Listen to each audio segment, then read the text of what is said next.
Hello, nature lovers and creative enthusiasts. Welcome back to the journey of building your dreams. Do you believe a wooden house can be built from scratch? I will prove it right here on this pristine hillside. We will dig the foundation, saw the wood, and lay each rough stone. I will share little-known woodworking techniques. The final result is the dream vacation paradise you've always longed for.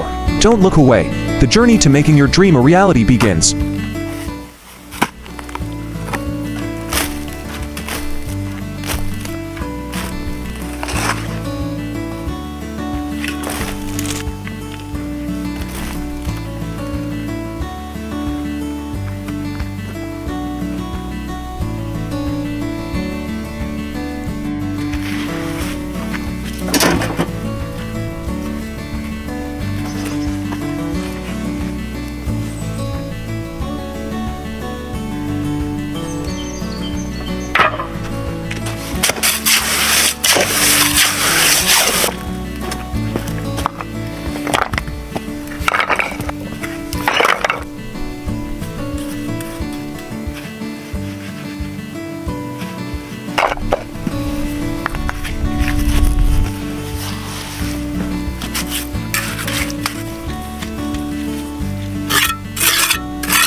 So, the foundation is complete.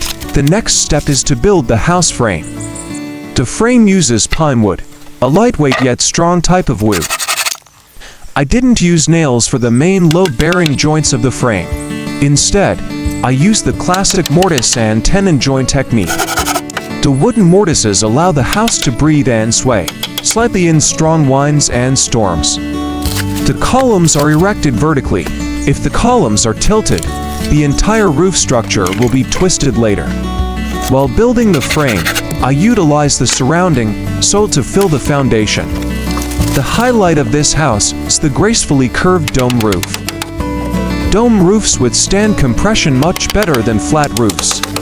It allows snow to slide off easily in winter, preventing the roof from collapsing. I cut the curved purlins with the handsaw, which required a lot of effort. But in return, its aesthetic beauty is unique. The roof is covered with sawn timber planks, stacked in a fish scale pattern. The protruding needs must be trimmed evenly, without any protrusions or recesses. A layer of black oil is applied to ensure absolute waterproofing against rainwater.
Once the frame was complete, I moved on to the next crucial step, preparing the floor.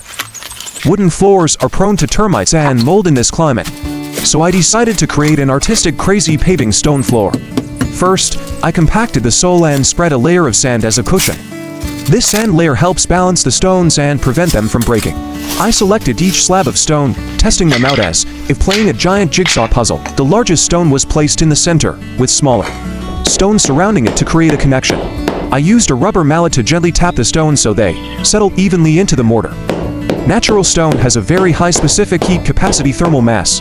It will absorb heat during the day and radiate warmth at night.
Next, I began completing the windows, doors, and interior furnishings.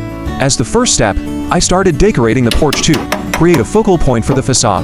Thin wooden planks were measured to curve along to roof arch, ensuring uniformity and aesthetics.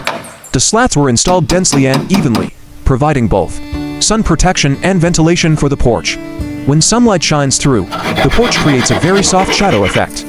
This detail doesn't bear any load, but it determines almost the entire feel of the house. Once the porch roof was finished, the building began to take on a warmer, more vibrant look. I immediately set about completing the window system. I built the window frames myself using solid wood, which is extremely resistant to warping. I precisely measure each piece of wood to make the window frames. The pieces of wood were cut straight and the edges cleaned for a tight fit. I assembled the window frames on a table, carefully checking for right angles. Small metal hinges were installed beforehand to ensure smooth opening and closing. The completed window frames were fitted into the natural wood wall recesses. I adjusted every millimeter to prevent warping. Thin wooden strips were installed around, securing and covering the edges of the frames. Each completed window makes the house brighter and warmer.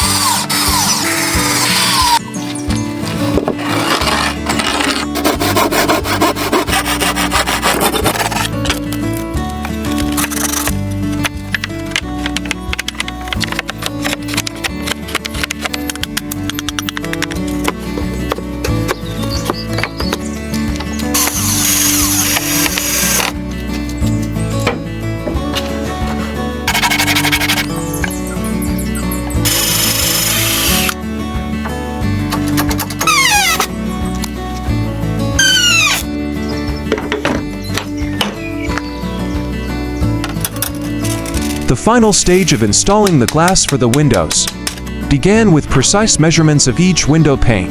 The glass panels were carefully cut to the size of the prepared wooden frames. The glass was gently placed into the frames, and the fit was checked. Every corner was adjusted to prevent future wobbling. Natural light flooded in, brightening the interior space significantly. The main door was also fitted with glass in a similar way, ensuring a consistent aesthetic. The door handles and latches were completed, adding to the house's security. The wooden house in the forest was officially completed, rustic and warm.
I used a long plank as a guide to lay the stones straight. This is the classic gravity-retaining wall technique. Flat slabs of stone are stacked on top of each other, locking firmly into the ground. Natural stone has a high coefficient of friction, making the wall strong. The grill floor was leveled. I laid a layer of fired red bricks as the grill floor to retain heat at the bottom. Red bricks withstand thermal shock better than natural stone and do not crack. To create the kiln's dome, I didn't use wooden formwork or sand molds. I used parabolic bent iron bars as a temporary support frame. The parabolic dome withstands compressive forces, best among architectural forms. It helps distribute the weight of the stones evenly down both sides of the kiln's base. Each stone was carefully selected to fit snugly into the iron frame. Flexible clay mortar was used to fill the gaps between the stones. The clay, when heated, ceramicized, forming a seamless block. After arranging the stones, I applied a thick layer of mud to completely cover the outside. This outer layer acts as a crucial insulation layer. It prevents heat from escaping from the kiln to the outside environment.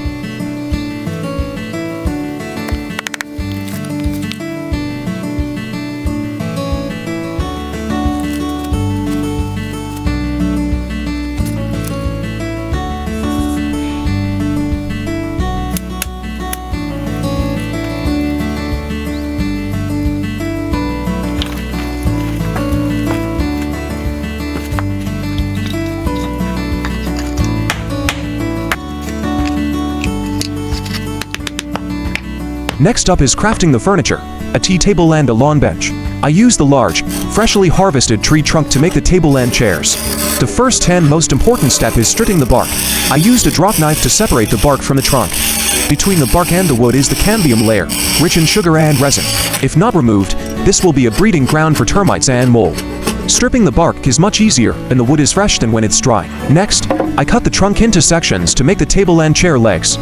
Since the legs will be buried directly in the ground, this treatment is crucial. I applied a thick layer of liquid bitumen to the underground parts of the wooden legs. Moist soil contains aerobic bacteria that decompose wood very quickly. The bitumen layer prevents capillary action, cutting off the water source that nourishes the decaying fungus. I dug deep foundation pits and firmly embedded the support pillars to create stability. After a period of hard work, I finally managed to firmly embed for table legs.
So, from a barren, rocky land, it has now become a peaceful haven. Leaving behind the hustle and bustle of the city, we find tranquility in our souls. The rustling of the forest wind is now the most melodious music. Thank you for your patience in building this little dream with me. If you find peace, please subscribe to the channel to continue our journey. Goodbye, and see you again in future inspiring projects.